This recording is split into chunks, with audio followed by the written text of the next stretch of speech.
বেশিরভাগ হাউসেই পায় নাই না না না, আমার মনে হয় বেশিরভাগ হাউসেই পাইছে। ওরা কিন্তু ৯৭,০০০ টাকা বেশি ছোট হয়ে গেছে। তাও আবার পুরাটা আমার নিজের না, ডিসকাউন্ট না, ছোটটা কিনলে ডিসকাউন্ট। শোনেন, এখানে প্রতিবারের মতো এবারও ঈদের জামাত এখানে সকাল 7:30টায় হবে। এখানে সব ভিভিআইপিরা এখানে সবাই আসেন এবং প্রতিবার যেমন ভালোভাবে হয় এবারও আমরা আশা করতেছি সবকিছু ভালোভাবে হয়ে যাবে। আইন শৃঙ্খলা বাহিনী পুরাভাবে এখানে নিরাপত্তা দেওয়ার জন্য তারা প্রস্তুত আছে, কোনো ধরনের কোনো অসুবিধা নাই। তারপরে অ্যাডমিনিস্ট্রেশনের যারা আছে তারাও আপনাদের বলতে দিবেন, কিও নিয়ে আসতে হবে না আপনাদের, কি বলে যারা মজা আনার দরকার নেই, এখানে ওনারা ওইভাবে ব্যবস্থা করবেন সবাই দিয়ে। তখন আল্লাহর কাছে খালি দোয়া করবেন যেন ওই সময় বৃষ্টি না হয়। বৃষ্টি হলে একটু অসুবিধা হবে, বৃষ্টি হলে জামাতটা আবার ইসে চলে যাবে আমাদের বাইতুল মোকাররমে। এখানে একটা জামাতই হবে সকাল 7:30টায়, আর বাইতুল মোকাররমে আপনি ধরেন টোটাল মনে 8টায়, তারপরে ওই একটা করে হইতে থাকে প্রায় মনে 12টা পর্যন্ত মনে হয় তারা করতে থাকে।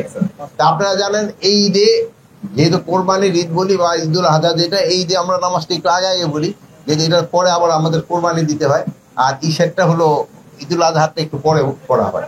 তা আমাদের জন্য প্রস্তুতি সব আল্লাহ দিলে খুব ভালো আছে, কোনো ধরনের কোনো অসুবিধা নাই। এবং পুরা দেশের নিরাপত্তার জন্য আমাদের পর্যাপ্ত সংখ্যক আইন শৃঙ্খলা বাহিনী রয়ে গেছে যারা ছুটিতে যায় নাই।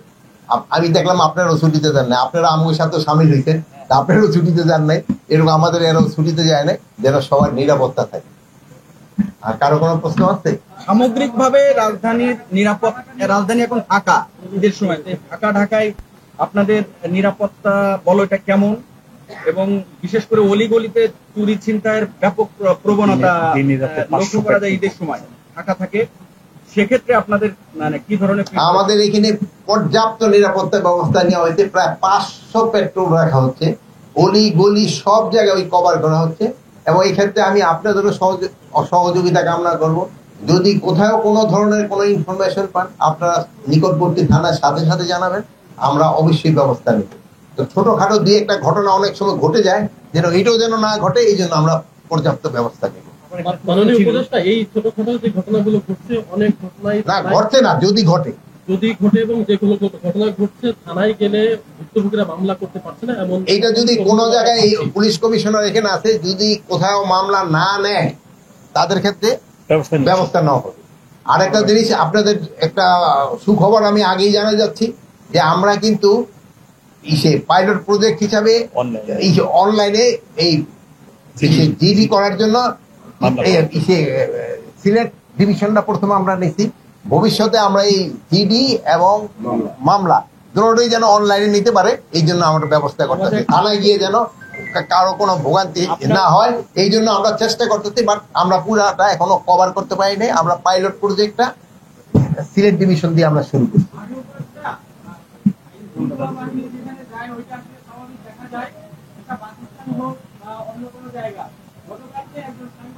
ওটা আমি শুনছি, ওটার আমি ইনভেস্টিগেশন করে আমি জানাবো। আর একটা জিনিস হলো, আইন শৃঙ্খলা বাহিনীর সাথে সাথে তো আপনারাও যান, কোথাও কোনো ঘটনা ঘটলে আপনারাও আমাদের জানাবেন। এটা কিন্তু আমরাও যেরকম ভাবে সজাগ হবে আইন শৃঙ্খলা বাহিনীর সঙ্গে জনগণ সজাগ, আপনাদের সহযোগিতাটা কিন্তু আমাদের দরকার। যে জায়গায় যেই কোনো ঘটনা ঘটলে আপনারা অবশ্যই জানাই দিবেন, সত্যি ঘটনা অবশ্যই জানাবেন। কিন্তু অনেক সময় আপনি দুই এক জায়গায় একটু এক্সাজারেট রিপোর্ট হয়ে যায়, ওইটা যেন না হয়। মিথ্যা সংবাদ যদি পরিবেশন করা হলে ওটা পার্শ্ববর্তী দেশ কিন্তু একটা সুবিধা পেয়ে যায় এবং ওইটারে তারা ফলাও করে লেখে। কিন্তু আমাদের আপনাদের একটা সুনাম আছে, আপনারা মিথ্যা সংবাদ পরিবেশন করেন না, আপনারা সবসময় সত্য সংবাদ পরিবেশন করে থাকেন, এইটা আপনারা বজায় রাখেন। মাননীয় উপদেষ্টা, আপনারা তো আটক করছেন, আটক করার ঠিক 15 থেকে 1 মাসের মধ্যে তারা আবার বের হয়ে এসে তাদের ক্ষমতাটা দ্বিগুণ হয়ে যায়, এই ব্যাপারে আপনাদের পদক্ষেপটা কি হবে? এখন এটা তো আমার হাতে না, আটক করার পরে যে ছাইড়ে দেয় ওইটা তো আমার পুলিশ তারে না, আমার আইন শৃঙ্খলা হয় না, ওইটা তো কোর্ট থেকে ছেড়ে দেয়। এখন বের হয়ে যদি আবার কোন রকমের অবৈধ কাজে লিপ্ত হয়, কিন্তু তারা ছাড়তে হন। যদি দেখলেন না 2 জন শীর্ষ সন্ত্রাসী ছাড়া পাইছিল, কিন্তু তার যে অবৈধ কাজে লিপ্ত হয়েছে আমরা কিন্তু তারা ছাড়ি নাই, পরে পরে আবার আইনের আওতায় নিয়ে আসি। এরকম যদি কেউ আইসা কোনো ধরনের অবৈধ কাজে লিপ্ত হয় কারোরই ছাড় এটা পুঁটি মাছ হোক, কাতলা মাছ হোক, রুই মাছ হোক, কারো ক্ষেত্রে আইন সবার জন্য সমান। তো সবাই আপনারা ভালো থাকেন। এবং নিরাপত্তা নিয়ে আমি পুরাভাবে কনফিডেন্ট, জানলা দিলে 100% কনফিডেন্ট যে যেন কোনো ধরনের কোথাও কোনো কিছু না হয়। তো আমার বোনের উত্তরটা দিতে হলে এই জন্য, নাহলে আমি আবার বৈষম্যের শিকার হয়ে যেতাম। আপনারা সবাই কোনো আশঙ্কা